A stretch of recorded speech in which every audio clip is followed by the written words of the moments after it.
Good evening, everyone. I hope you all are doing well. On behalf of Nursing Next Life, I welcome you all to today's Uran webinar. I am Nandini Paul and I'll be your host for today's session. Before we begin, let me know in the chat box how many of you are preparing for NORCET 11. You can type yes in the chat box. That's great to see. Today's session has been specifically designed for NORCET aspirants on the topic that is both clinically important and highly relevant from the examination perspective. Mastering neonatal jaundice, high yield concepts and care. By the end of this session, you will not only understand the concepts, but better also know how to approach related questions in your exam. So this is what you will get in next 60 minutes of this session. We will begin with the introduction of NNL and our renowned speakers.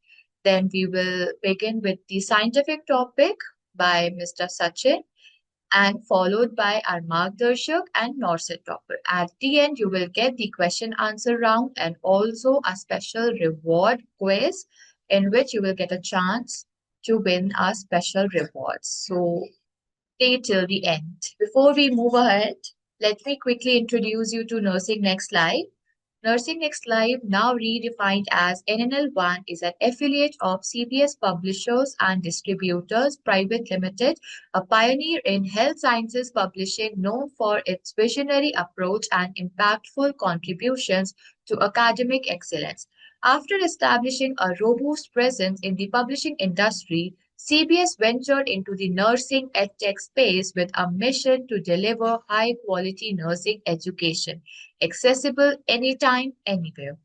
Launched in August 2020 as Nursing Next Live, the platform was created to bridge the educational gap between medical and nursing domains. Today, NNL1 has evolved into a comprehensive learning ecosystem catering to the diverse academic needs of nursing students ranging from undergraduate programs to competitive examinations such as NORCET, NCLEX, and MSc Nursing. All content is aligned with the latest INC syllabus and curated by leading experts in the medical and nursing fields to provide a future ready learning experience. With a steadfast commitment to advancing nursing education, NNL1 has expanded its scope beyond online learning.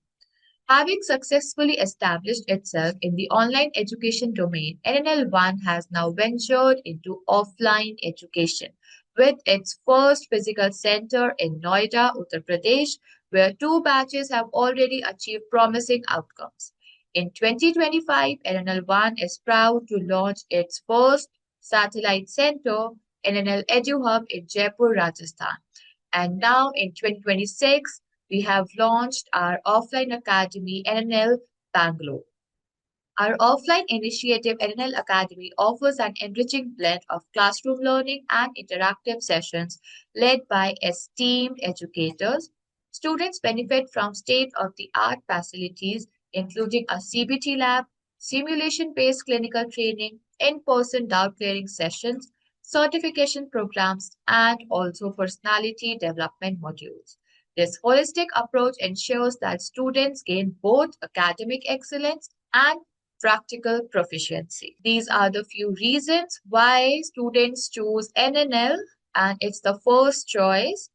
Till now, we have aimed 7,500 plus selections in AIMS NORCET through Plan C+, Plan QB, Fast Track, and NNL Academy over the last 5 years. And of course, we have something exciting for you all. Students who actively participate in today's webinar will get a chance to win our special reward, Masterstroke Volume 3. So stay engaged, participate actively, and make sure you are with us till the end of the session. Now it's time to introduce our mastermind faculty. We are delighted to have with us Mr. Sachin Sir, who will be taking today's session on neonatal jaundice. Sachin Sir is known for explaining complex concepts in a very simple and exam oriented manner, and I am sure today's session will add immense value to your preparation. So let's welcome Sachin sir. I welcome you, sir, to today's webinar. We also have our Margdarshak, Mr. Amit Sehrawat, who has got AIR 3 in NORCET 4 2023. He is graduated from SDT University and currently working in Safdarjung Hospital, Delhi.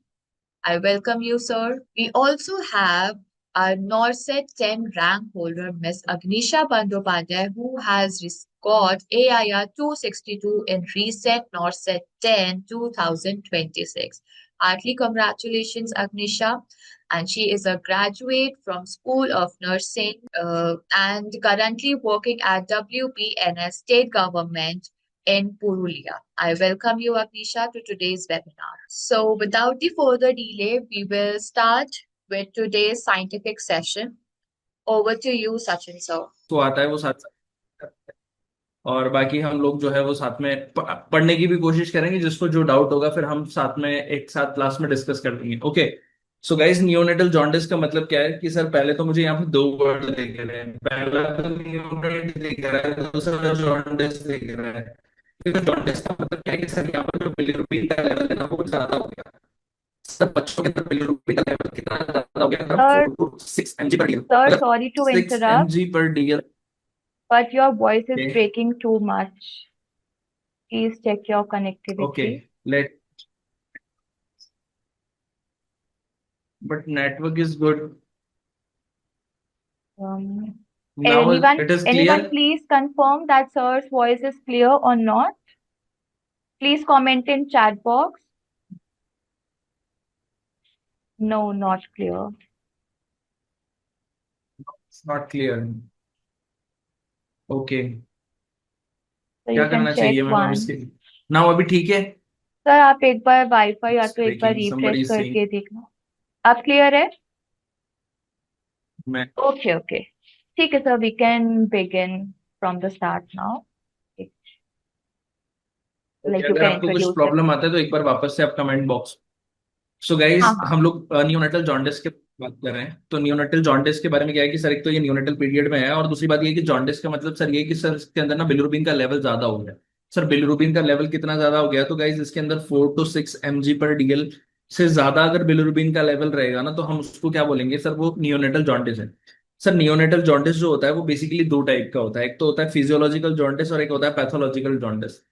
Sir है, कुछ भी show नहीं हो रहा screen पर। Is this, ऐसा कैसे हो सकता है?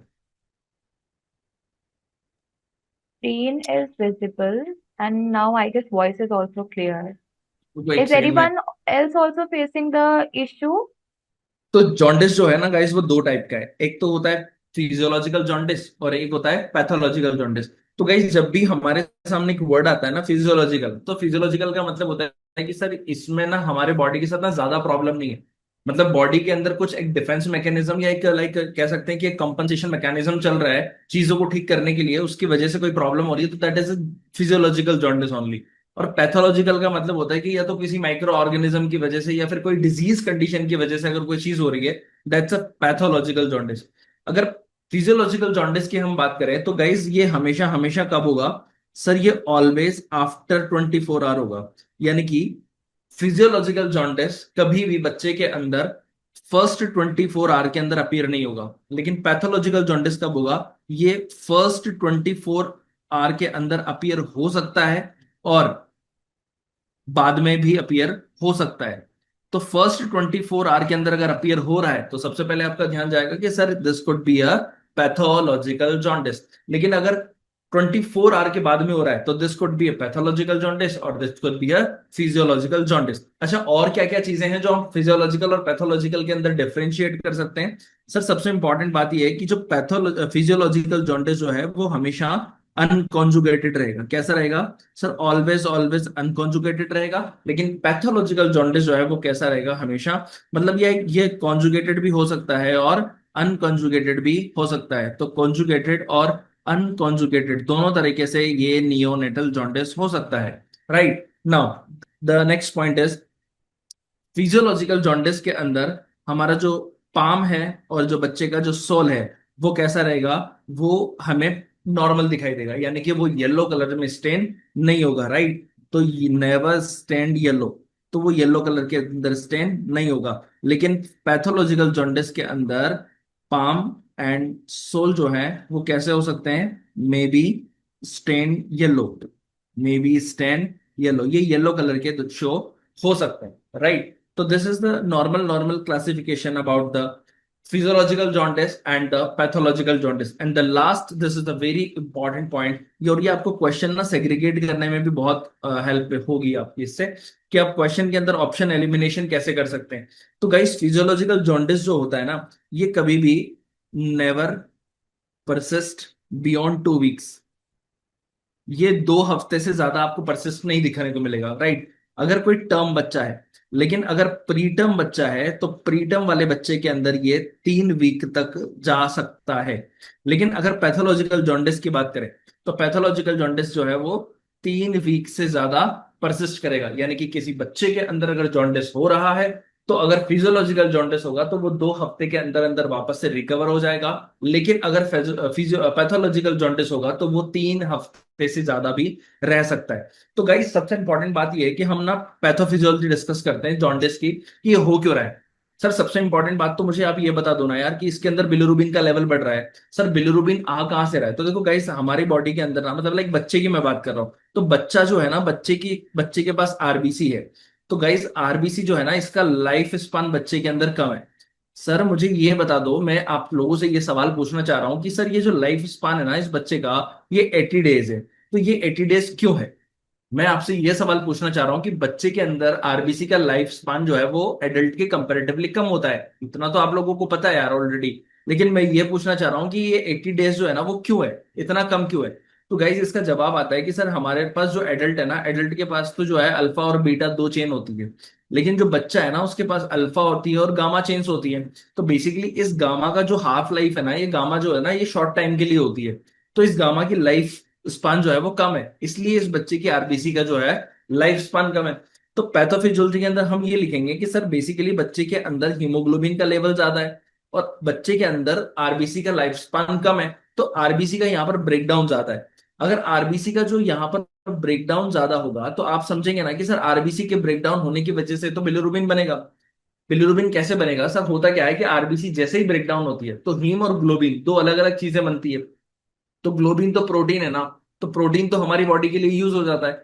अब हीम के भी 2 पार्ट निकलते हैं यार, हीम के अंदर आयरन भी तो है ना, तो आयरन भी हमारी बॉडी यूज कर लेती है। लेकिन उसके बाद जो बिलिरुबिन बचता है ना वो एक्चुअली वो वेस्ट है ना, तो फिर वो हमारे यूरिन के थ्रू बाहर निकलता है, राइट। लेकिन इसके अंदर क्या हुआ कि इसके अंदर एक्सेसिव अमाउंट में ब्रेकडाउन हो रहा है। अब जितना ज्यादा ब्रेकडाउन होगा उतना ज्यादा बिलिरुबिन निकलेगा। अगर जितना ज्यादा बिलिरुबिन निकलता जाएगा हमारे बच्चे के अंदर बिलिरुबिन का लेवल बढ़ता जाएगा। अगर जब बिलिरुबिन का लेवल बढ़ रहा है तो बच्चे की स्किन के ऊपर येलोइश कलर तो आएगा ना यार, तो उसी को तो हम नियोनेटल जॉन्डिस कह रहे हैं। बट बात इतनी सी है कि सर ये नॉर्मल कंडीशन में हो रहा है। नॉर्मल कंडीशन में क्यों हो रहा है सर, इसका लाइफ स्पान कम है। जैसे जैसे बच्चे की उम्र बढ़ती जाएगी वैसे वैसे ये गामा चेल जो है वो बीटा के अंदर कन्वर्ट होती जाएगी, और बीटा के अंदर कन्वर्ट होती जाएगी तो उसका लाइफ स्पान नॉर्मल हो जाएगा। और नॉर्मल हो जाएगा तो उसके अंदर भी आरबीसी का जो लाइफ स्पान है वो 120 डेज हो जाएगा, और आरबीसी जो है वो ब्रेकडाउन होना कम हो जाएगी, है ना। तो वो नॉर्मल हो जाएगा बाद में। फिर दूसरा ये है कि सर यहाँ पर जो लिवर है ना, वो लिवर भी इमेच्योर है। सर लिवर के इमेच्योर होने से प्रॉब्लम क्या हुई, सर लिवर के इमेच्योर होने से प्रॉब्लम ये हुई कि लिवर जो होता है ना, वो कॉन्जुगेशन में हेल्प करता है। सर लिवर कॉन्जुगेशन में हेल्प करता है, सर कॉन्जुगेशन से प्रॉब्लम क्या है, कॉन्जुगेशन और अनकॉन्जुगेशन में प्रॉब्लम क्या है। सर अगर बिलिरुबिन जो है ना वो वाटर के अंदर सॉल्युबल नहीं है, अगर वो वाटर के अंदर सॉल्युबल नहीं है ना, तो वो हमारी बॉडी से बाहर कैसे निकलेगा, एलिमिनेट कैसे होगा। तो लिवर क्या करता है ना, उसको कॉन्जुगेट कर देता है। कॉन्जुगेशन के लिए जो एंजाइम चाहिए होता है वो लिवर के पास है। तो लिवर जैसे ही उसको कॉन्जुगेट करता है ना, वो वाटर के अंदर सॉल्युबल हो जाता है, और जैसे ही वाटर के अंदर सॉल्युबल होता है वो वाटर बॉडी के थ्रू बाहर एलिमिनेट हो जाता है। लेकिन बच्चे का तो लिवर जो है वो इमेच्योर है, और इतनी ज्यादा मात्रा के अंदर बिलिरुबिन बन रहा है तो वो उतनी स्पीड के साथ ना उसको कॉन्जुगेट नहीं कर पा रहा है। तो अगर उसको कॉन्जुगेट नहीं कर पा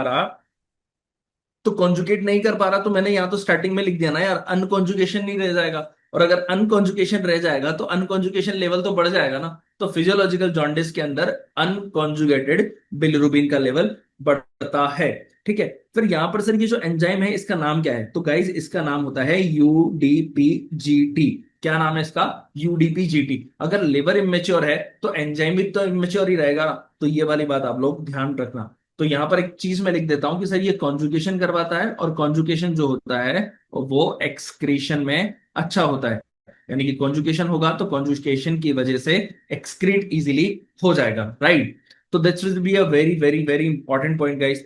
ओके, फिर दूसरा इंपॉर्टेंट बात ये आ रहा है कि सर यहाँ पर जो लिवर के द्वारा जो रीअपटेक होता है ना, वो भी बहुत इनसफिशियंट होता है। वो क्यों होता है? क्योंकि लिवर ऑलरेडी इमेच्योर है। तो मोटे मोटे तौर पर हमें फिजियोलॉजिकल जॉन्डिस के बारे में ये बात याद रखनी है। वो क्या रखनी है कि सर एक तो इसके अंदर आरबीसी का लेवल ज्यादा है, आरबीसी का लेवल ज्यादा है, यानी कि हीमोग्लोबिन का लेवल ज्यादा है। और इसके अंदर जो आरबीसी के लाइफ स्पान है ना, वो 80 डेज है। अगर 80 डेज है तो जल्दी वो ब्रेक डाउन होगी, और जल्दी ब्रेक डाउन होगी तो उसकी वजह से ज्यादा बिलिरुबिन निकलेगा, और ज्यादा से ज्यादा बिलिरुबिन निकल के लीवर के पास तो चला जाएगा, लेकिन लीवर उसको कॉन्जुगेट नहीं कर पाएगा। और कॉन्जुगेट नहीं कर पाएगा तो वो बॉडी से एक्सक्रीट नहीं हो पाएगा, बॉडी से एलिमिनेट नहीं हो पाएगा, राइट। तो अगर बॉडी से एलिमिनेट नहीं हो पाएगा तो जाहिर सी बात है कि वो बॉडी के अंदर उसका लेवल बढ़ता चला जाएगा, बढ़ता चला जाएगा, बढ़ता चला जाएगा। तो गाइज ये एक बेसिक बेसिक डेफिनेशन थी। तो यहां पर गाइज एक और टर्म लिखी हुई है। यहां पर मैंने लिखा हुआ है कि ब्रेस्ट फीडिंग जॉन्डिस हो गया और एक ब्रेस्ट मिल्क जॉन्डिस हो गया। सर ब्रेस्ट मिल्क जॉन्डिस और ब्रेस्ट फीडिंग जॉन्डिस में क्या है? यार गाइज, एक मदर है ना, वो अपने बच्चे को ब्रेस्ट फीड करवा रही है, लेकिन बच्चा जो है ना वो ठीक तरीके से ब्रेस्ट फीड नहीं कर पा रहा है। सर ब्रेस्ट फीड ठीक तरीके से क्यों नहीं कर पा रहा है? क्योंकि मदर का जो कॉन्सेंट्रेशन है ना, या फिर मदर का मतलब लाइक मदर को हो सकता है पेन हो रहा हो ब्रेस्ट फीडिंग के टाइम पे, तो वो बच्चे को ठीक तरीके से लाइक कह सकते हैं कि ठीक तरीके से ब्रेस्ट फीड नहीं कर पा रही है। तो मैं यहां पर एक कॉमन टर्म लिखता हूं कि सर यहां पर इनएडिक्वेट इनएडिक्वेट ब्रेस्ट फीडिंग है। सर यहां पर जो ब्रेस्ट फीडिंग है ना वो इनएडिक्वेट है, यानी कि sufficient amount of breast feeding is not available. तो गाइज मेरी बात सुनो ध्यान से कि जो बच्चा है ना उसके पास तो यार ले देखिए एक ही तो चीज है ना यार, वो मिल्क ही तो पिएगा। उसको हम खाना तो दे नहीं रहे, तो अल्टीमेटली उसके पास तो एक ही रिसोर्स है कि वो मिल्क पिए। लेकिन अब बच्चा जो है ना वो मिल्क नहीं पी पा रहा है, यानी कि इनएडिक्वेट ब्रेस्ट फीडिंग हो रही है। तो अल्टीमेटली गाइज मैं ये कह सकता हूं ना कि सर बच्चे के पास मिल्क नहीं गया तो बच्चा डिहाइड्रेशन में चला गया ना यार। अगर बच्चा डिहाइड्रेशन में चला गया तो गाइज मैं ये भी तो कह सकता हूं ना कि बच्चे की बॉडी के अंदर वॉल्यूम कम हो गया। सर वॉल्यूम कम हो गया आप ऐसा कह सकते हैं क्योंकि बच्चे ने मिल्क नहीं लिया, और मिल्क नहीं लिया तो बच्चे के अंदर हाइपोवोलेमिया हो गया। और सर जब हाइपोवोलेमिया होगा तो आप मेरी बात तो सुनो यार, हाइपोवोलेमिया जब होगा तो बच्चे के अंदर ब्लड वेसल्स में बहने वाला ब्लड कम हो गया। अल्टीमेटली यही तो चीज है। सर अगर वेसल्स में ही ब्लड कम बह रहा है इसका मतलब ऑर्गन तक भी तो कम जाएगा। अगर ऑर्गन तक कम जाएगा और ऑक्सीजन भी कम जाएगी, क्योंकि ब्लड ही नहीं जा रहा तो ऑक्सीजन कैसे जाएगी? तो ऑक्सीजन भी नहीं जाएगी तो हाइपोक्सिया की कंडीशन होगी। सर अगर हाइपोक्सिया की कंडीशन होगी ना तो हमारी बॉडी क्या करती है ना, कंपनसेशन स्टार्ट कर देगी। और हमारी बॉडी जब कंपनसेशन स्टार्ट कर देगी ना तो उसकी वजह से वो आरबीसी का प्रोडक्शन बढ़ा देगी। तो इसकी वजह से क्या हो जाएगा ना सर, रिलेटिव एरिथ्रोपोइसिस हो जाएगा। क्या हो जाएगा? रिलेटिव एरिथ्रोपोइसिस हो जाएगा। सर अगर रिलेटिव एरिथ्रोपोइसिस होगा ना, मतलब आप ये कहना चाहते हैं कि आरबीसी का प्रोडक्शन बढ़ा दो। सर हाँ, आरबीसी का प्रोडक्शन बढ़ा दो, लेकिन सर प्रॉब्लम तो यही है कि बच्चे के साथ जितनी ज्यादा आरबीसी होगी तो उतनी ज्यादा ब्रेकडाउन भी तो होगी ना। तो जितनी ज्यादा आरबीसी होगी उतनी ज्यादा ब्रेकडाउन ऑफ आरबीसी होगा, क्योंकि आरबीसी का लाइफ स्पान ही कम है सर। तो आरबीसी का ब्रेकडाउन ज्यादा, तो यहां पर बिलीरुबिन का लेवल भी ज्यादा मिलेगा। यस और no guys? So this is very simple concept I guess. ठीक है, चलो दूसरे कॉन्सेप्ट की बात करते हैं। Sir breast milk jaundice. Sir आप तो कह रहे हैं कि सर यहाँ पर ब्रेस्ट फीडिंग ठीक तरीके से नहीं हुई है, और ब्रेस्ट फीडिंग ठीक तरीके से नहीं हुई है तो इसकी वजह से उसके अंदर वॉल्यूम नहीं गया, और वॉल्यूम नहीं गया है तो उसकी वजह से ना बच्चा ना हाइपोवोलेमिया में चला गया या फिर डिहाइड्रेशन में चला गया। तो उसकी वजह से रिलेटिव एरिथ्रोपोइसिस हुआ, ज्यादा आरबीसी बनी। तो आरबीसी ज्यादा बनेगी तो ज्यादा ब्रेकडाउन हुआ और ज्यादा बिलिरुबिन बना। Yes, I am saying like that. But ना सर यहाँ पर क्या प्रॉब्लम है, आप ये भी तो कह सकते हो ना कि सर यहाँ पर क्या है, यहाँ तो ब्रेस्ट मिल्क भी ले रहा है। सर हमारी बॉडी में ना बच्चे मतलब हमारे जो मदर का जो मिल्क है ना, उस मदर के मिल्क के अंदर ना कुछ सब्सटेंस प्रेजेंट होते हैं। कुछ सब्सटेंस प्रेजेंट होते हैं। वो सब्सटेंस क्या होते हैं सर? वो होता है एक तो प्रेग्नेंडियोल।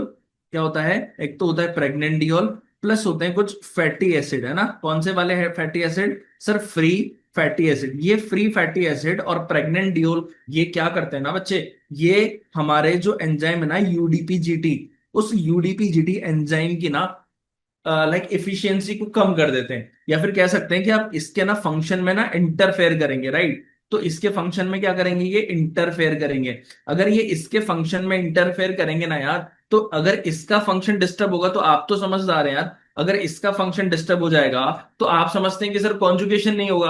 अगर कॉन्जुगेशन नहीं होगा तो बॉडी से एलिमिनेट कैसे होगा, राइट? तो आप तो सीधा सीधा सिंपल को बोल दोगे ना यार कि सर ये जो प्रेग्नेंट डियोल है या फिर फ्री फैटी एसिड है, इसने क्या किया, इसने यूडीपी जीटी एंजाइम की एफिशिएंसी को कम किया, इसने इसके फंक्शन को इंटरफेयर किया, और अगर इसने इसके फंक्शन को इंटरफेयर किया दैट मींस बॉडी के अंदर अनकॉन्जुगेटेड बिलिरुबिन का लेवल बढ़ गया, राइट? तो यूडीजीपीटी की वजह से क्या हुआ, इसकी वजह से अनकॉन्जुगेटेड बिलिरुबिन का लेवल ज्यादा हो गया, और अनकॉन्जुगेटेड बिलिरुबिन का लेवल ज्यादा हो गया तो हम कह सकते हैं कि sir there will be a physiological jaundice. Okay sir, now अब मुझे एक बात बताओ कि सर इसका ट्रीटमेंट क्या है, सर दोनों का ट्रीटमेंट क्या है, आप तो ये बता दो। सर इसकी वजह से ना हमें ब्रेस्ट फीडिंग नहीं रोकनी है। This is the very very very very important question कि सर इसकी वजह से क्या हमें ब्रेस्ट फीडिंग रोकनी चाहिए? नहीं, इसकी वजह से ब्रेस्ट फीडिंग नहीं रोकनी चाहिए। तो this is a very frequent breast feeding हमें यहां पर भी करानी चाहिए।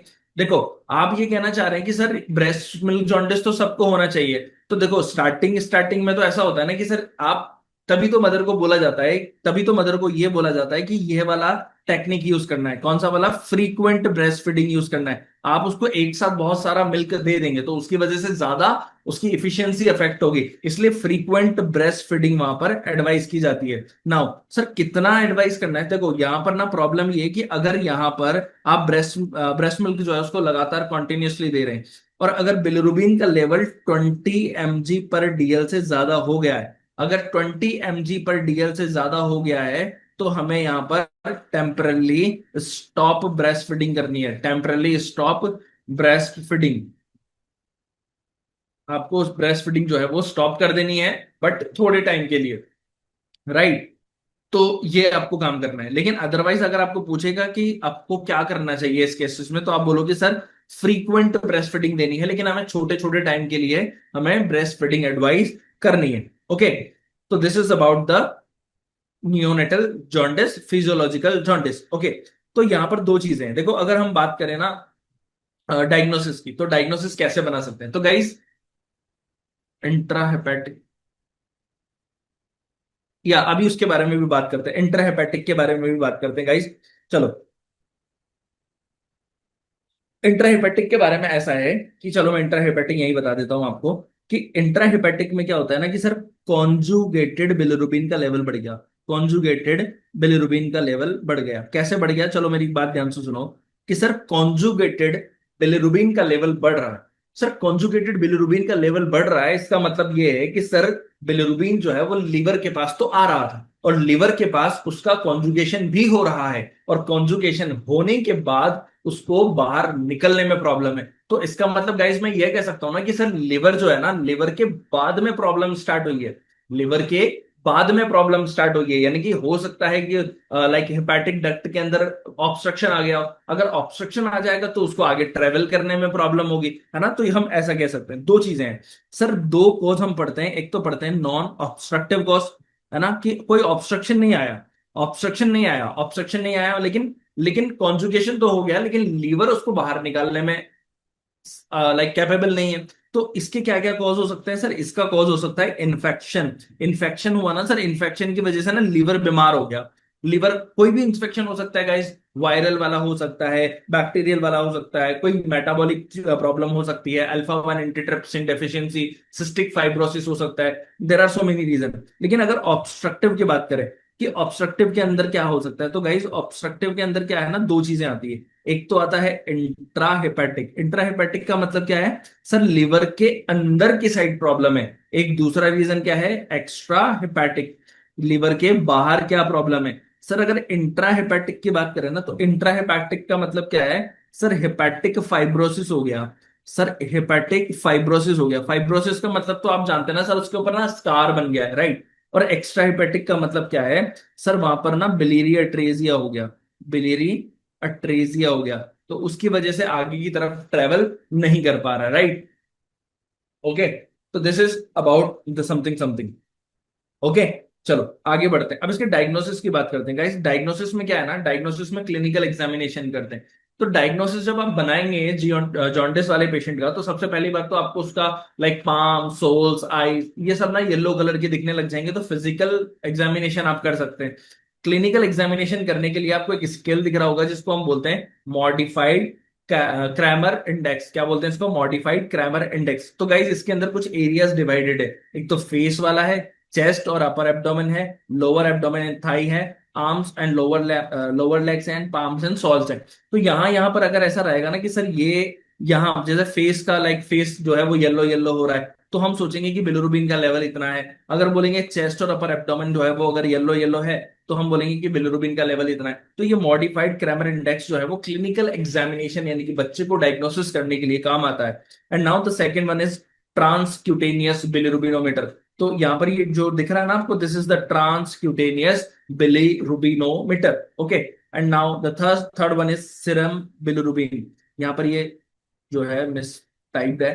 तो सिरम बिलिरुबिन जो है वो कैसे चेक करेंगे आप? ब्लड टेस्ट से। आपने ब्लड चेक किया और ब्लड के अंदर आपने बिलिरुबिन का लेवल चेक किया, तो वहां से आप चेक कर सकते हैं। तो guys this is about the neonatal jaundice. Now let's talk about the mechanism like management हम देखते हैं। अब मैनेजमेंट में हम सबसे इंपॉर्टेंट चीज तो ये है कि सर हम फिजियोलॉजिकल का तो एक्सेस कोई मैनेजमेंट नहीं करते हैं यार, वो तो थोड़े दिन में अपने आप ठीक हो जाता है। अगर बहुत ज्यादा लग रहा है तो हम उसको फोटोथेरेपी वगैरह दे देते हैं, ठीक है। ओके। तो यहां तक सब ठीक है गाइस? सब ठीक चल रहा है guys? Give me thumbs up, give me thumbs up guys. Okay, that's very nice guys. Okay, good good good good. चलो, मैकेनिज्म। तो गाइस हम फोटोथेरेपी के ना मैकेनिज्म की बात करते हैं। तो सबसे इंपॉर्टेंट तो यही है यार कि फोटोथेरेपी क्या है, फोटोथेरेपी के अंदर सबसे इंपॉर्टेंट चीजें क्या है यार, सबसे इंपॉर्टेंट चीजें। देखो फोटोथेरेपी जो होता है ना उसकी मैकेनिज्म तीन तरीके से होती है: structural isomerization, photo isomerization and photo oxidation. तो गाइस मैं आपको ना ये बताना चाहूंगा कि इसमें से कौन कौन सा कौन कौन सी चीजें हैं, structural isomerization, photo isomerization and photo oxidation, इसके अंदर क्या क्या चीजें होने वाली, राइट। तो अगर मैं फोटोथेरेपी की पहले बात करूँ ना, तो फोटोथेरेपी के अंदर गाइस सबसे पहले इंपॉर्टेंट चीज ये है कि फोटोथेरेपी के अंदर लाइट कौन सी यूज की जाती है। सर फोटोथेरेपी के अंदर जो लाइट यूज की जाती है ना वो ब्लू कलर की लाइट होती है। कौन सी लाइट होती है? सर ब्लू लाइट यहाँ पर होती है। और सर इन इस जो इसका जो फास्ट है क्या ये? फास्ट लग रहा है क्या आप लोगों को? अच्छा ठीक है, कोई बात नहीं, स्लो कर देते हैं यार। कोई बात नहीं, स्लो कर लेते हैं, स्लो कर लेते हैं। Okay, is this fast guys? हाँ यार, इट्स वेरी स्लो यार। चलो ठीक है। तो ब्लू लाइट इसके अंदर यूज की जाती है। और अगर इसकी वेवलेंथ की मैं बात करूं, तो इसकी वेवलेंथ कितनी होती है बच्चे? इसकी वेवलेंथ होती है 450 to 460 नैनोमीटर। कितनी होती है गाइस? 450 to 460 नैनोमीटर इसकी वेवलेंथ होती है। ओके। नाउ स्ट्रक्चरल आइसोमराइजेशन के अंदर क्या होता है, एंड फोटो आइसोमराइजेशन के अंदर क्या होता है, एंड फोटो ऑक्सीडेशन के अंदर क्या होता है। सो गाइस सबसे इंपॉर्टेंटली ना मैं पहले बात करना चाहूंगा फोटो आइसोमराइजेशन के अंदर। देखो यार, हम लोग फोटो खींचते हैं, फोटो का मतलब क्या है ना, हम ही दिखते हैं ना। जैसे हमने मान लो कोई मिरर के अंदर देखा, तो मिरर के अंदर तो मैं खुद ही दिखूंगा ना, है ना। तो इसके अंदर जो है, इसके अंदर क्या होता है कि सर एक तो ये बहुत स्लो होती है, और दूसरा इसके साथ प्रॉब्लम क्या है ना, ये रिवर्सिबल होती है। अगर मैंने फोटो आइसोमराइजेशन कर भी दिया, अगर मैंने फोटो आइसोमराइजेशन कर भी दिया, तो फोटो आइसोमराइजेशन करने से क्या होगा है ना, फोटो आइसोमराइजेशन करने से क्या होगा सर? फोटो आइसोमराइजेशन करने से तो ज्यादा कुछ होगा नहीं सर। एक तो वो बहुत स्लो प्रोसेस है, और स्लो प्रोसेस के साथ साथ वो रिवर्सिबल भी है। तो जैसे ही थोड़ा सा उसको हटाया हमने, मतलब जो फैक्टर है वो हटाया, वो वापस से बिलिरुबिन के अंदर कन्वर्ट हो जाएगा, और वो वापस से जॉन्डिस कॉज करेगा। तो इसका ना ऐसा कोई फायदा नहीं है। तो फोटो आइसोमराइजेशन ना एक बहुत स्लो प्रोसेस है, और फोटो आइसोमराइजेशन जो है वो रिवर्सिबल प्रोसेस है guys. Now, the last second one is structural isomerization. Guys, this is ना very very very important. ये बहुत ही ज्यादा इंपॉर्टेंट, ये बहुत ही ज्यादा इंपॉर्टेंट स्टेप है। सो गाइस स्ट्रक्चरल आइसोमराइजेशन के अंदर क्या हो रहा सर, इसकी स्ट्रक्चर चेंज हो गई। अगर एक बार स्ट्रक्चर चेंज हो गई ना, तो स्ट्रक्चर चेंज होने के बाद उसको वापस कन्वर्ट करना बहुत मुश्किल है। तो सर स्ट्रक्चर आप बता रहे हो कि चेंज हो गई, तो सर स्ट्रक्चर किस में चेंज होती है? तो माय डियर फ्रेंड्स, स्ट्रक्चर जो चेंज होती है वो बिलिरुबिन चेंज होता है ल्यूमिरुबिन के अंदर। किसके अंदर? ल्यूमिन रूबिन के अंदर चेंज होता है। तो बिलिरुबिन कन्वर्ट हो जाता है किसके अंदर, ल्यूमिरुबिन के अंदर। तो गाइस ल्यूमिरुबिन जो होता है ना, सर इस ल्यूमिरुबिन तो चेंज हो गया, मैं समझ गया ल्यूमिरुबिन के अंदर चेंज हो गया, लेकिन सर इस ल्यूमिरुबिन का करना क्या है। सर ये ल्यूमिरुबिन जो होता है ये बेसिकली अनकॉन्जुगेटेड है, अनकॉन्जुगेटेड है, और इसको बाहर निकालने के लिए कॉन्जुगेशन का रिक्वायरमेंट नहीं होता। ये अनकॉन्जुगेशन है, और यहां पर कह सकता हूं मैं नो रिक्वायरमेंट टू एलिमिनेट। क्या है, नो रिक्वायरमेंट टू एलिमिनेट, यानी कि इसको बाहर निकालने के लिए हमें अनकॉन्जुगेशन यानी कि इसको कॉन्जुगेट करने की रिक्वायरमेंट नहीं होती। इसको कॉन्जुगेशन की रिक्वायरमेंट नहीं होती। सर ये फिर ये बाहर कहां से निकलता है, सर ये एलिमिनेट होता है कहां से, एलिमिनेट बाय दी किडनी। कहां से, ये कहां से निकलता है बाहर, सर ये किडनी से बाहर निकल जाता है। कहां से बाहर निकलता है गाइस, ये this is very very important, कहां से बाहर निकलता है, ये किडनी से एक्सक्रीट हो जाता है, राइट। यस, स्ट्रक्चर बिलिरुबिन का चेंज होता है, ये बिलिरुबिन आगे चल करके ल्यूमिरुबिन में कन्वर्ट हो जाता है, तो इसको कहते हैं स्ट्रक्चरल आइसोमराइजेशन। आइसो का मतलब तो यार वो उसका ही कंपोनेंट है, बट ना उसका स्ट्रक्चर चेंज हो गया यार। स्ट्रक्चर चेंज आप समझो ना यार, जैसे हम 11th 12th क्लास में पढ़ते नहीं थे ऑर्गेनिक केमिस्ट्री के अंदर isomerization, Z type, R type, E type, तो है तो वो अलग अलग फॉर्म ना यार गाइस, बट प्रॉब्लम क्या है कि वो उसके अंदर चेंज हो गया ल्यूमिरुबिन के अंदर। अब जब ल्यूमिरुबिन के अंदर चेंज हो गया ना, तो उसके अंदर कॉन्जुगेशन के रिक्वायरमेंट नहीं है बाहर निकालने के लिए। और बाहर निकालने के लिए अगर कॉन्जुगेशन की रिक्वायरमेंट नहीं है, तो वो एज अनकॉन्जुगेटेड भी निकल सकता है। और अनकॉन्जुगेटेड ये कहां से निकलता है, सर किडनी से ये बिल्कुल बाहर निकल जाता है, राइट। एंड अगर आपसे कोई पूछे the very very very least important step of the phototherapy, that is photo oxidation, this is the least important step guys, this is a very least important step, okay। and now what about the distance guys, कितनी distance रखनी होती है हमें, कितनी distance रखनी होती है आपको पता है, 45 सेंटीमीटर। कौन सा, 45 सेंटीमीटर। और लैंप कितना होता है, लैंप कौन सा होता है, एलईडी लैंप रखते हैं हम, पहले हम सीएफएल रखते थे, लेकिन अब हम कौन सा रखते हैं, एलईडी लैंप रखते हैं, right. Okay, now guys very very important question, आपको कंफ्यूज करने के लिए ना एग्जामिनर एक क्वेश्चन देता है कि in which of the following, कह सकते हैं कि in which of the following substance या in which of the following factor will not affect the phototherapy. कौन सा ऐसा फैक्टर है जो कि फोटोथेरेपी को अफेक्ट नहीं करेगा, that is skin pigmentation. Skin pigmentation आपको गाइज लाइक फोटोथेरेपी को लाइक इफेक्ट नहीं करेगा, राइट। तो skin pigmentation, right, not a fact, not a fact. बाकी देखो, बाकी आप कह सकते हैं कि डिस्टेंस के ऊपर डिपेंड करेगा, लैंप के ऊपर डिपेंड करेगा, राइट। आपको लाइक इंटरप्ट अगर बार बार बेबी को आप उठा उठा के ले जा रहे हैं बार बार, तो उस पे भी आपका बच्चा जो है वो लाइक डिपेंड करेगा, लेकिन स्किन पिगमेंटेशन से कोई फर्क नहीं पड़ता। नाउ यहां पर सबसे इंपॉर्टेंट चीज adverse, adverse effect, adverse effect of phototherapy. Phototherapy का एडवर्स इफेक्ट क्या होता है गाइस, फोटोथेरेपी का एडवर्स इफेक्ट क्या होता है, फोटोथेरेपी का एडवर्स इफेक्ट सबसे इंपॉर्टेंट, सर आप किसी बच्चे को लाइट में रख रहे हैं, आप उसको टेम्परेचर दे रहे हैं, बच्चे के अंदर से डिहाइड्रेशन हो सकता है, तो आप बच्चे के साथ जो है वो कॉम्प्लिकेशन देख सकते हैं कि सर डिहाइड्रेशन होगा।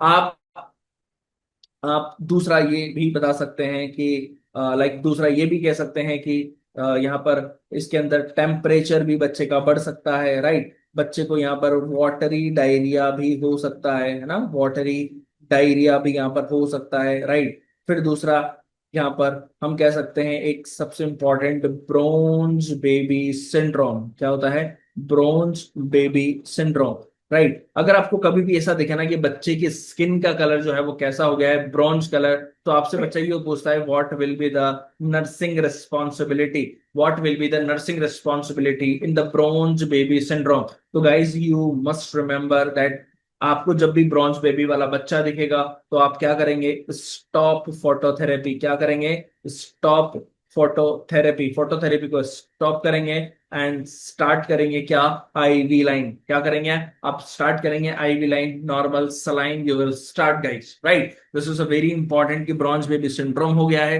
तो आपको क्या नर्सिंग रिस्पॉन्सिबिलिटी होगा, nursing responsibility will be the stop phototherapy and start IV NS. Okay, तो ये सारी चीजें आपको ध्यान रखनी है। एंड फोटोथेरेपी के साथ साथ क्या नर्सिंग रिस्पॉन्सिबिलिटी और भी क्या होती है गाइस। देखो नर्सिंग रिस्पॉन्सिबिलिटी ये होती है कि बच्चे का आपका मैक्सिमम मैक्सिमम बॉडी एरिया जो है वो एक्सपोज होना चाहिए। सिर्फ आईज जो है उसकी आईज और जो गॉनेट्स हैं वो होने चाहिए कवर, आईज और गॉनेट जो है वो कवर, लाइक कवर होने चाहिए, right. Yes, you can see another one, that is a gonadal toxicity. तो गोनेडल टॉक्सिसिटी भी आप यहाँ पर इसके कॉम्प्लिकेशंस में देख सकते हैं। लेकिन आईज और गॉनेट्स आप जो है वो कवर करेंगे हर 2 घंटे के अंदर, every 2 hours, right, every 2 hour बच्चे का जो है वो टेम्परेचर चेक करना है। आपने टेम्परेचर चेक करना है, उस बच्चे की पोजीशन चेक करनी है, उस बच्चे के अंदर आपको ब्रेस्ट फीडिंग जो है वो करवानी है।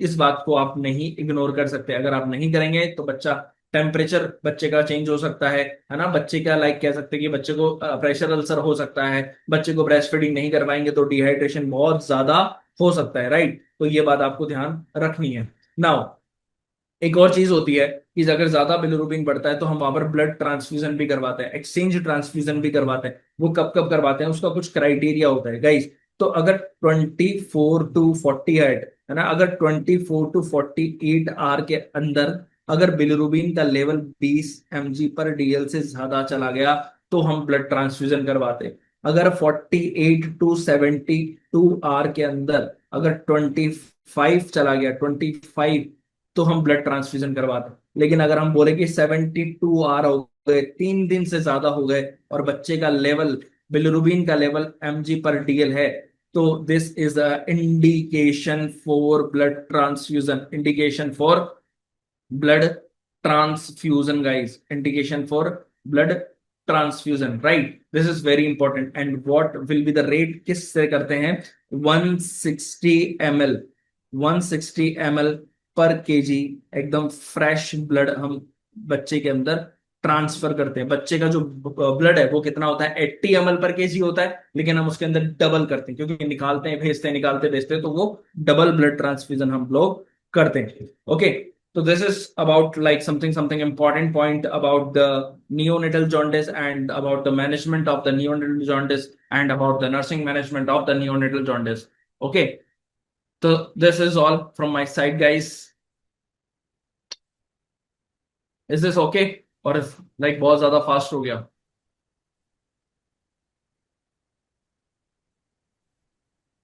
Last one. Okay, so guys, this is basically an indication. This is a indication for the,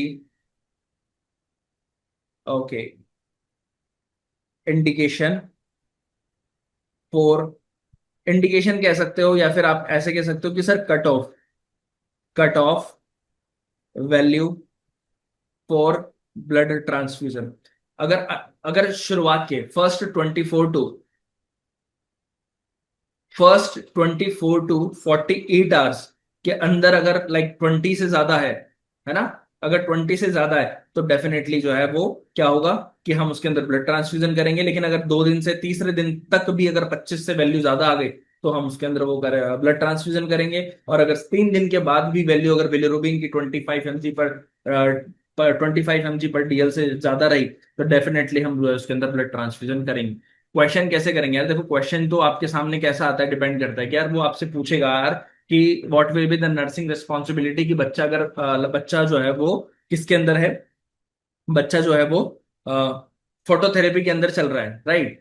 हाँ हाँ, वही मैं बता रहा हूँ कि बच्चा जो है वो फोटोथेरेपी के अंदर चल रहा है तो आपको क्या करना है, what will be the nursing responsibility, right. तो आप ये काम कर सकते हैं। दूसरा आप ये काम कर सकते हैं कि सर आप ये दूसरा ये वाला पूछ सकते हैं कि सर बच्चे के अंदर ना बिलिरुबिन का लेवल बहुत ज्यादा चला जा रहा है, बच्चे के अंदर बहुत ज्यादा बिलिरुबिन का लेवल चला जा रहा है, तो सर ब्रेन के अंदर कुछ डिफेक्ट होगा क्या। सर ब्रेन के अंदर जो जॉन्डिस के अंदर जो पार्ट डिपेंड मतलब लाइक जो डैमेज होता है दैट इज बेसल गेंगलिया, है ना। तो बेसल गेंगलिया के चारों ओर तरफ क्या होता है कि चारों तरफ ना ये बिलिरुबिन जाकर के डिपॉजिट हो जाता है। तो उसकी वजह से ना कर्निक टेरेस, तो उसकी वजह से वो वाली सिचुएशन भी आ जाती है। तो बेसिकली आपसे यही पूछा जाता है कि सबसे इंपॉर्टेंट तो यही पूछते हैं कि फोटोथेरेपी के टाइम पे नर्सिंग रिस्पॉन्सिबिलिटी क्या होती है ना। या फिर ये पूछेगा कि कितने इंडिकेशन पर कितना ऐसा टाइम है, या फिर ये पूछेगा कि कितना ऐसा टाइम है कि मान लो कि एक जो है वो 30 घंटे का बेबी है ना। एक बच्चा है, उसको 30 घंटे हुए हैं, और 30 घंटे बाद उसका बिलिरुबिन का लेवल जो है वो कितना है, 15 है, या आप कह सकते हैं 14 है। तो क्या आप उसके अंदर ब्लड ट्रांसफ्यूजन करोगे क्या? यार नहीं, उसके अंदर नहीं करेंगे, क्योंकि 30 घंटे के अंदर अगर 20 से ज्यादा होता है ना, तभी हम ब्लड ट्रांसफ्यूजन करते हैं, अदरवाइज नहीं करते हैं, अदरवाइज हम फोटोथेरेपी देंगे। Okay, yes Sanket, tell me your question, anything guys? This is a very short and sweet यार, this is very short and sweet. Neonatal jaundice NORCET में तो, okay that's very nice. Show the slides, कौन सी वाली slide show करना है बच्चा? Okay.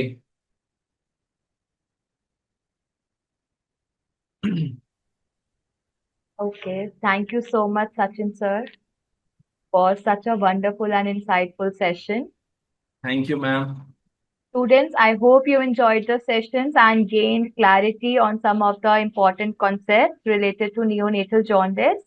I hope अब सबको neonatal jaundice clear होगा. एक सेकंड मैम, एक बच्चे का क्वेश्चन सर, क्रैमर इंडेक्स का ऐसा है ना यार, बच्चा वो पूछेगा कि सर आपने क्या किया है ना, उसका फेस जो है ना वो येलो येलो बताया है उसने, वो बोलेगा कि यार सर ये जो है ना आपके पास एक बच्चा आया है ओपीडी में, और उस ओपीडी में आपने जब उसका फिजिकल एग्जामिनेशन किया तो वो बोलेगा कि उसका फेस येलो था, उसका अपर चेस्ट जो है वो येलो था, और उसका जो आर्म्स थे ना वो येलो था। एंड नाउ आप कितना इमेजिन करेंगे यार उसका, जैसे आपने वो बर्न के अंदर जो रूल पढ़ा है ना, तो पार्कलेंट फॉर्मूला पढ़ा है ना, उसमें रूल ऑफ नाइन देखते हैं हम, rule of nine sorry, rule of nine देखते हैं तो कितना परसेंटेज एरिया है, तो हम उसके अंदर भी सेम एज, उसके अंदर भी हम टोटल बिलोरुबिन काउंट करते हैं, तो उसके अंदर भी हमें सेम ऐसे ही करना पड़ेगा बच्चे को, ठीक है। यार 450 टू 460 या 490 तक भी कुछ बुक्स में दिया हुआ है, तो that's not a big issue. Does be administer medication if any illness, या under the guidance we can administer यार। चलो okay ma'am, now Okay, it's let's carry forward. Students, you will get the chance again to ask your doubts. Till then, या we can carry forward the session. Okay.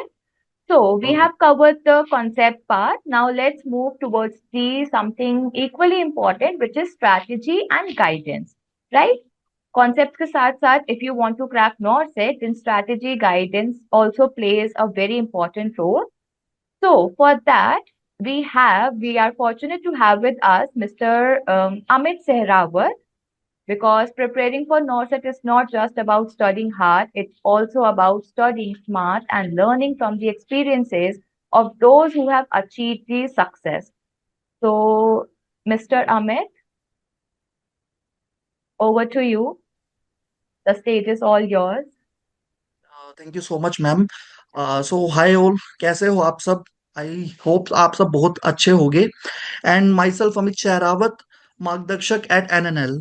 तो जैसे कि आज सबने आप आज आज आप सबने इतना इंपॉर्टेंट टॉपिक पढ़ा, न्यूनेटल जॉन्डिस, जो कि बहुत ज्यादा हाई टॉपिक है। सचिन सर ने बहुत इफेक्टिवली एंड बहुत प्रिसाइजली इस टॉपिक को कवर किया, बहुत शॉर्ट एंड स्वीट वे में सारी इंपॉर्टेंट चीजें कवर की हैं। बट बीइंग ए मार्गदर्शक, मेरा यहाँ पर जो रोल है कि मैं आपको ये बताऊं कि नियोनेटल जॉन्डिस जैसे जो अदर हाई टॉपिक्स है इंक्लूडिंग दिस टॉपिक, कि हमें इनसे मैक्सिमम आउटपुट कैसे निकालना है। मैक्सिमम आउटपुट का मतलब है कि अगर हमने किसी टॉपिक पे टाइम इन्वेस्ट किया है, किसी हाई टॉपिक को बहुत अच्छे से पढ़ा है, कि एग्जाम तक, जब तक आपका एग्जाम नहीं होता उस टाइम पर आपका कोई भी क्वेश्चन अगर इस पर्टिकुलर टॉपिक से आता है, तो उसके करेक्ट होने के चांसेस पूरे पूरे होने चाहिए। अगर आप ऑब्वियसली टाइम इन्वेस्ट कर रहे हो, आपने बहुत अपनी डेडिकेशन से पढ़ा है, तो आप कैसे उससे मैक्सिमम बेनिफिट लोगे, ये चीज आज हम डिस्कस करेंगे, ये स्ट्रेटेजी हम डिस्कस करेंगे। ओके। सबसे पहले मैं आप लोगों से एक चीज पूछना चाहता हूं, जो मैंने भी एक्सपीरियंस की है, बहुत सारे स्टूडेंट से इंटरेक्शन हुआ है आज तक।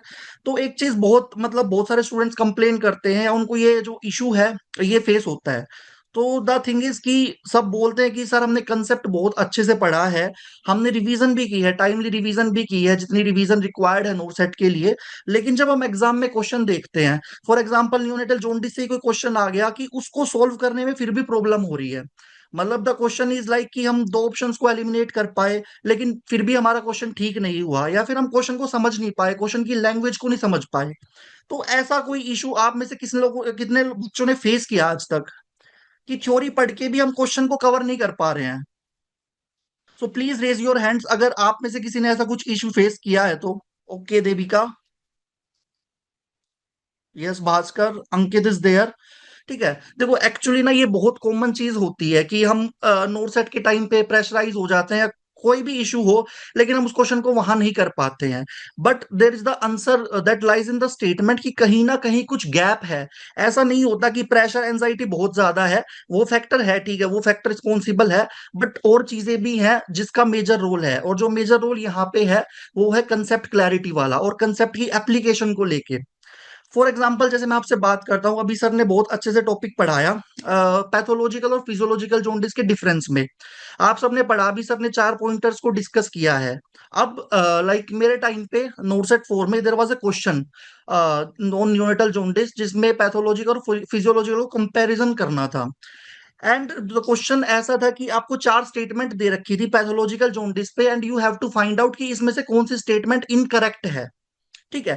अब ये जो स्टेटमेंट इनकरेक्ट वाला क्वेश्चन है ना, ये मोस्टली 50% से ज्यादा बच्चों का गलत हो गया। अब ऐसा तो नहीं है कि जिनका ये क्वेश्चन गलत हुआ उन्होंने नियोनेटल जॉन्डिस नहीं पढ़ा।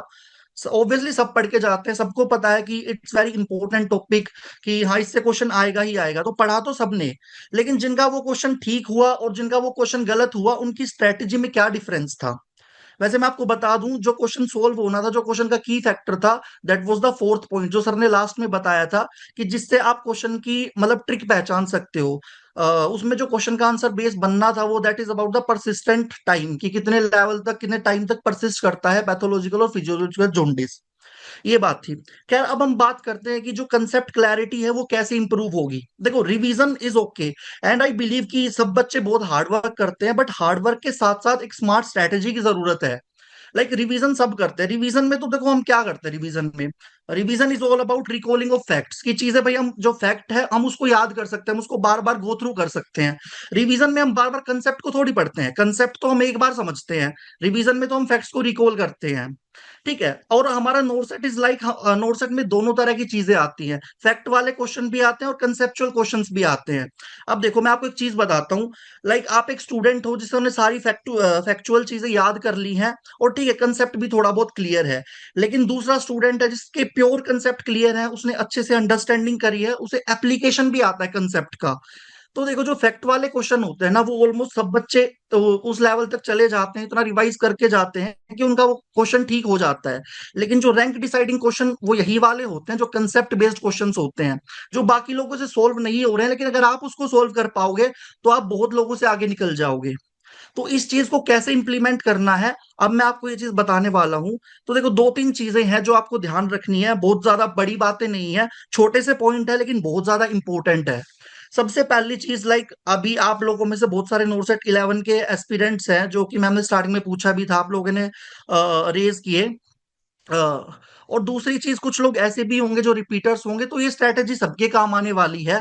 देखो पहली चीज, आप किसी भी टॉपिक को पढ़ते हो ना, फर्स्ट टाइम जब आप टॉपिक को पढ़ते हो तो वो सबसे अच्छी अपॉर्चुनिटी होती है फ्रेश माइंड में कंसेप्ट को बिल्ड करने की, कि आप उस टाइम में कंसेप्ट को बिल्ड करो। देखो कभी भी, एक तो जब फर्स्ट टाइम आप लेक्चर को देखो ना, मैंने बहुत सारे स्टूडेंट्स देखे हैं, और यूजुअली हम भी क्या करते थे, लाइक 2x पे वीडियो को देख रहे हैं, नोट्स बना रहे हैं कि सर थोड़ा जल्दी कवर हो जाएगा।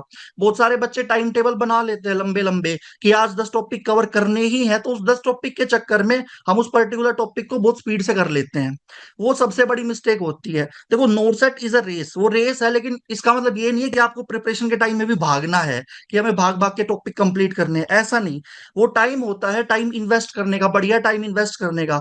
उस टाइम अगर आपने कंसेप्ट बिल्ड अच्छा कर लिया, तो फिर आपके सारे क्वेश्चन क्लियर हो जाएंगे। तो कभी भी रश में किसी टॉपिक को कवर नहीं करना। तो देखो कुछ बच्चे होते हैं जो साथ साथ नोट्स भी बना लेते हैं स्पीड पे देख के भी, ठीक है, वो उनकी कैपेसिटी है, वो कॉम्प्रिहेंड कर पा रहे हैं उस चीज को। लेकिन अगर आप एक एवरेज स्टूडेंट हो तो आप स्लो नॉर्मल स्पीड पे वीडियो को देखो, उसको समझो, सेकंड टाइम में आप नोट्स बना लो।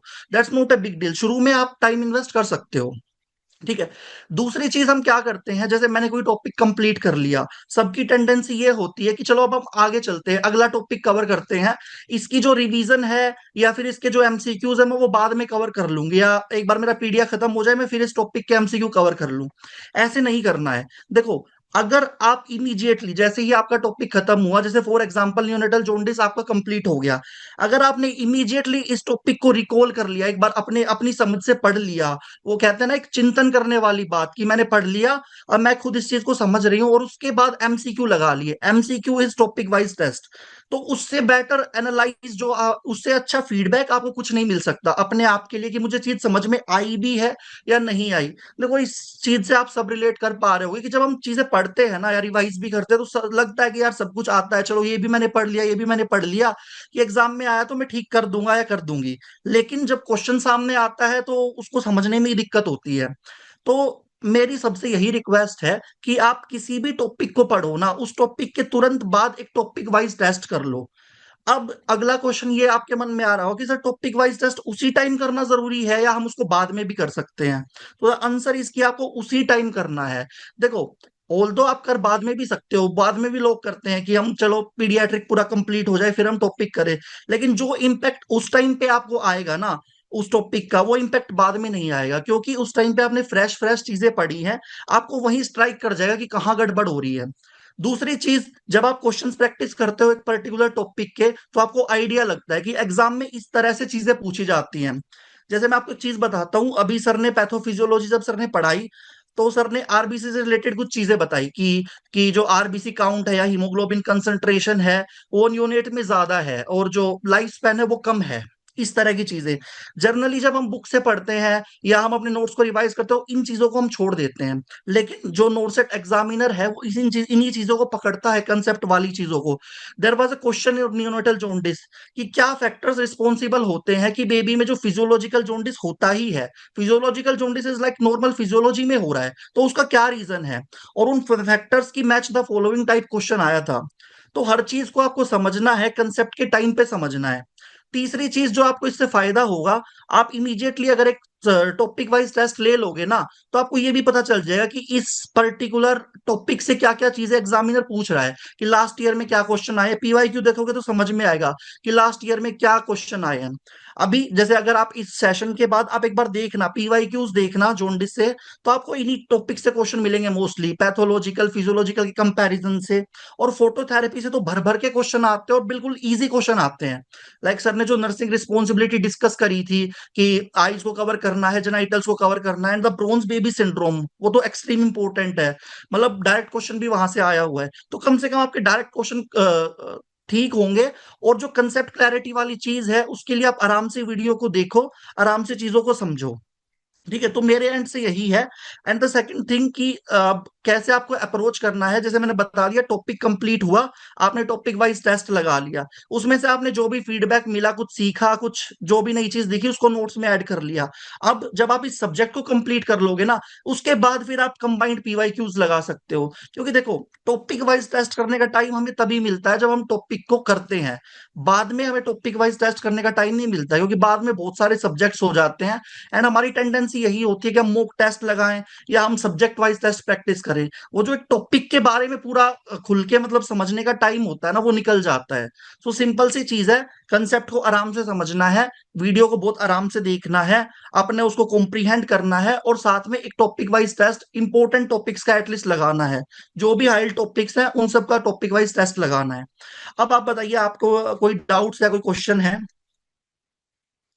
टेस्ट सीरीज कब लेनी चाहिए? ओके, फ्रॉम सोहेल की टेस्ट सीरीज कब लेनी चाहिए? देखिए टेस्ट सीरीज अगर आपका एक बार सिलेबस कंप्लीट हो जाता है, देन आप टेस्ट सीरीज स्टार्ट कर सकते हो।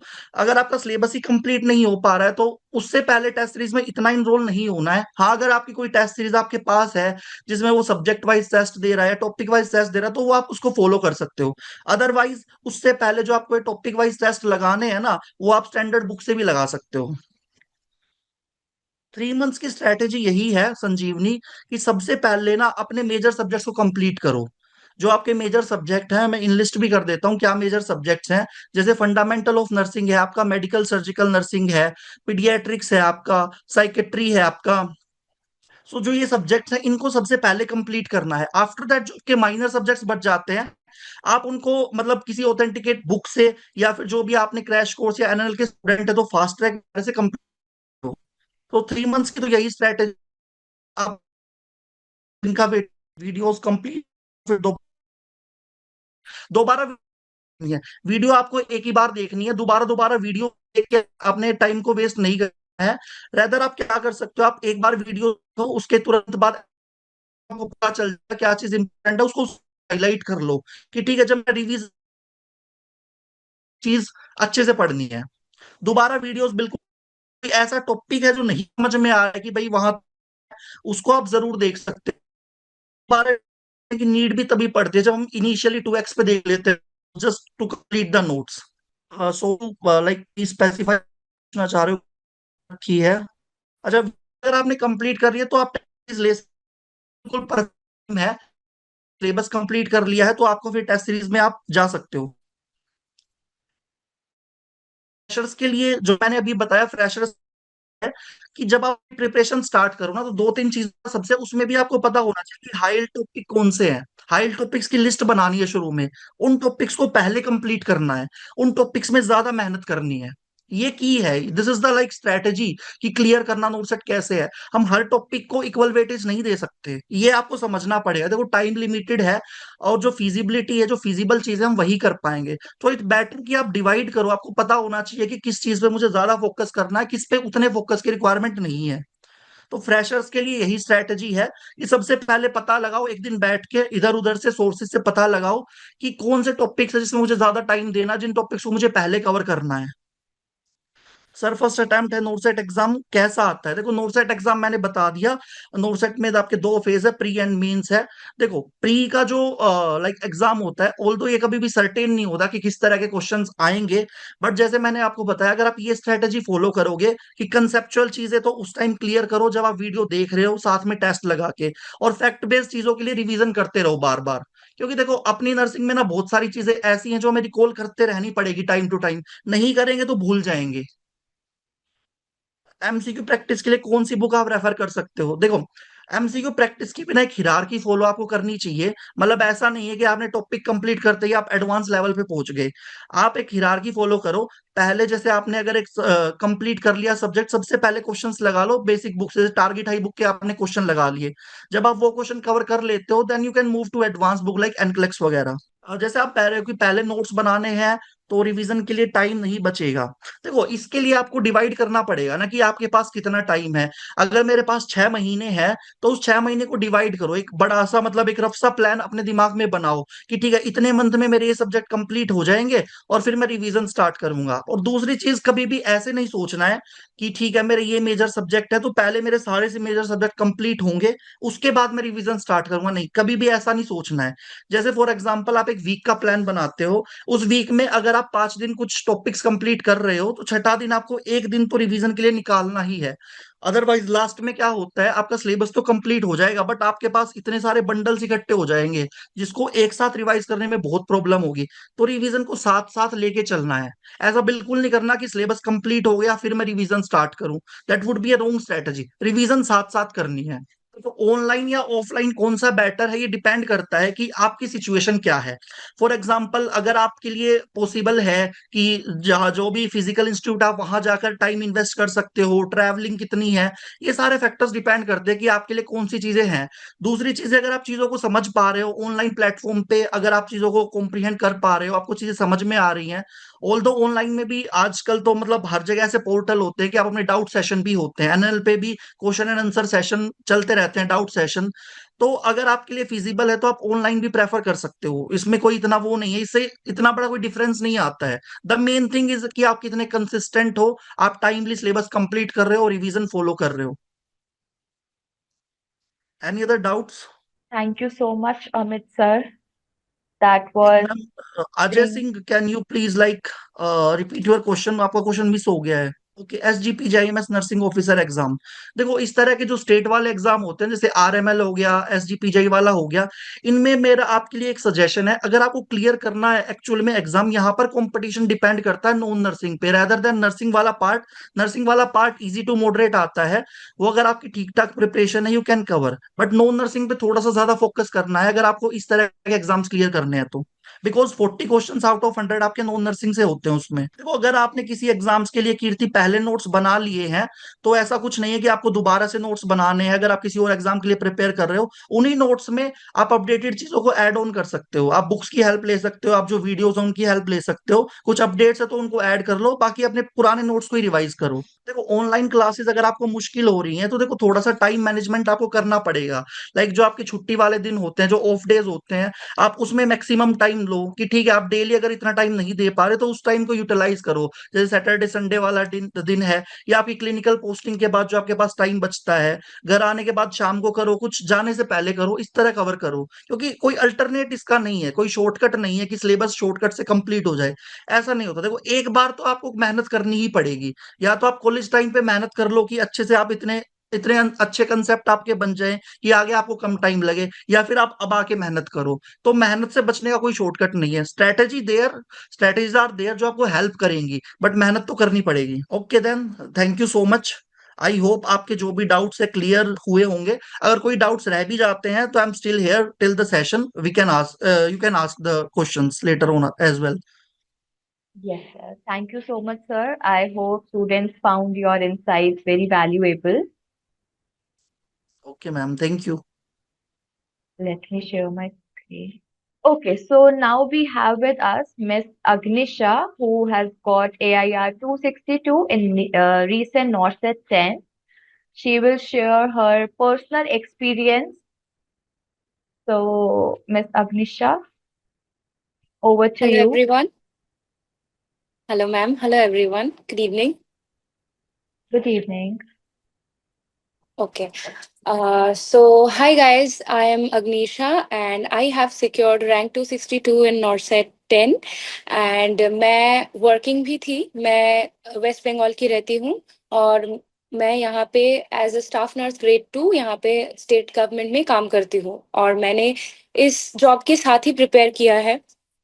तो सर ने जहां से छोड़ा वहां से मैं पिक करना चाहूंगी कि सैक्रिफाइस तो आपको करना है क्योंकि एक मतलब हमको अपने लाइफ का एक पार्ट सैक्रिफाइस करना है ताकि हम अपना फ्यूचर बना सके।